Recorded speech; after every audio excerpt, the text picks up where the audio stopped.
You've done a resource exploring the impacts and the opportunities for the GLP-1 drug for the fitness and wellness industry. Yes. So what sort of gave you the idea to do that, Paul?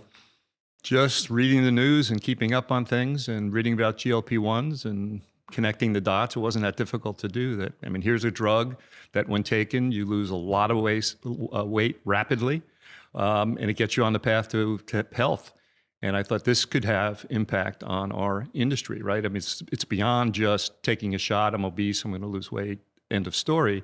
It's when you take GLP-1s, there's a necessity to work out, right? So when you actually are prescribed it, they tell you this is to be done in conjunction with diet and exercise. So I thought, so here you have a lot of obese people, right? Obese and overweight represent 73% of the population.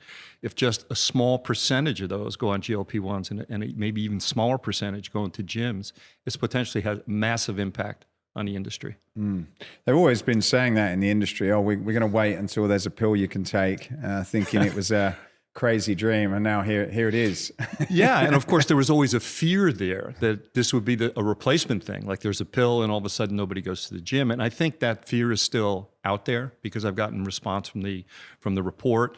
Some of it very positive, some of it you're out of your mind. They're not going to come to the gym. This is a terrible thing.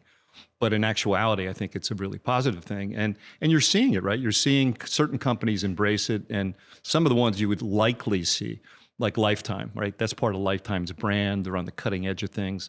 But they've developed a whole program around GLP-1s, complete with doctors and nurses, et cetera. And that'll trickle down, I think, eventually. But I think it's a massive, massive opportunity for the industry. And it's a massive opportunity for our country. Because when you think about 73% of the population being overweight or obese, and 42% of that is obese, right? 42% expected to go to 50. You've got costs, medical costs associated that are significant and can be reduced. In the US, I was reading yesterday that it's $173 billion, UK 6 billion pounds. Cost. Yeah. Medical costs. For people that are obese, which That's is right. Amazing. Not insignificant. Yeah, it's quite interesting. So I think a good place to start then is for the layman.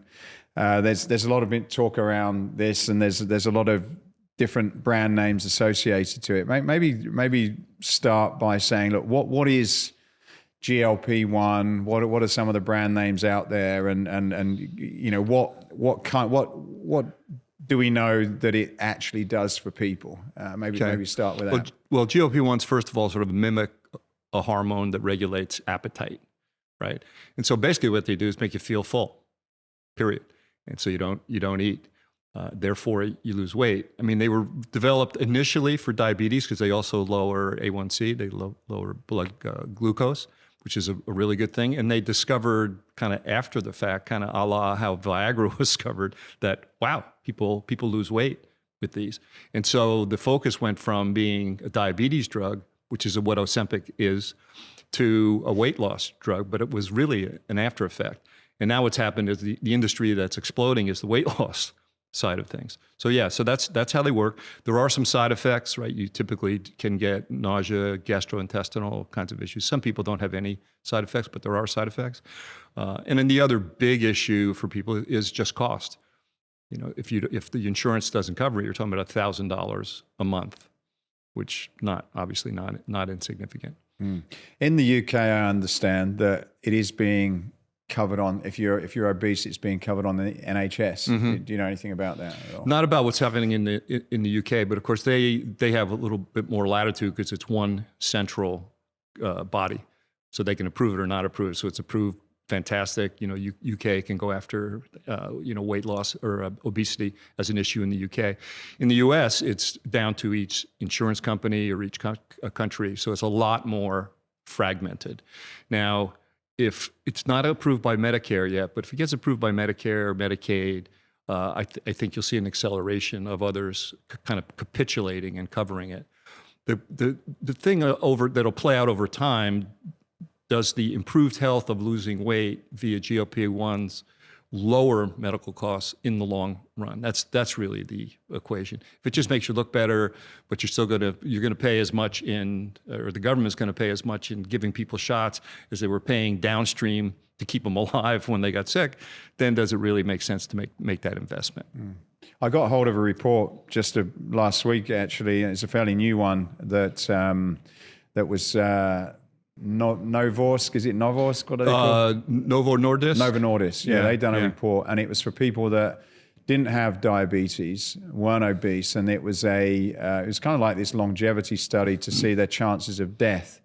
And apparently that, compared to the placebo, actually said that there's you've got a less chance of dying through different diseases with this than if you don't have it. So it seems as though, and I guess a lot of disease that originate from people being overweight anyway, but it seems as though it's kind of helps you lose weight, helps you look better, helps you live longer. It's well, there were a lot of unanticipated benefits to this. Like, one of them is improved cardiovascular health, less craving right. for alcohol and other things, which are completely unanticipated, right?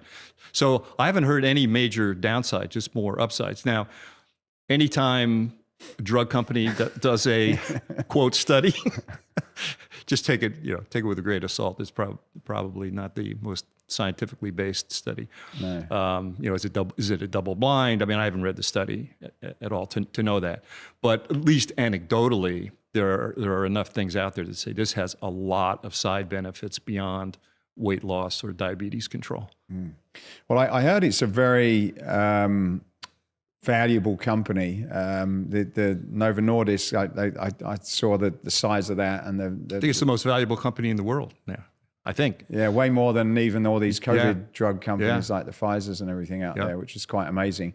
But I also saw that the percentage or the amount of people, it was in the low millions that are actually on it at the moment. So when you sort of looked at how many people are taking it and the potential market size, it was like, wow, that's pretty incredible. But based on what you know, how do people get it at the moment? What's the sort of distribution method? Because I guess you go to your doctor if you're obese and that's prescribed. But outside of that, I hear that a lot of this has been driven by celebrities taking it, going to some of these clinics. So how have up until recently have people been getting hold of it that are not obese?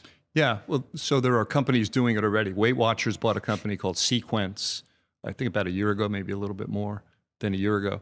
And this is what Sequence does. You go in, I think it's all online. You see a doctor, quote, online. It gets prescribed online.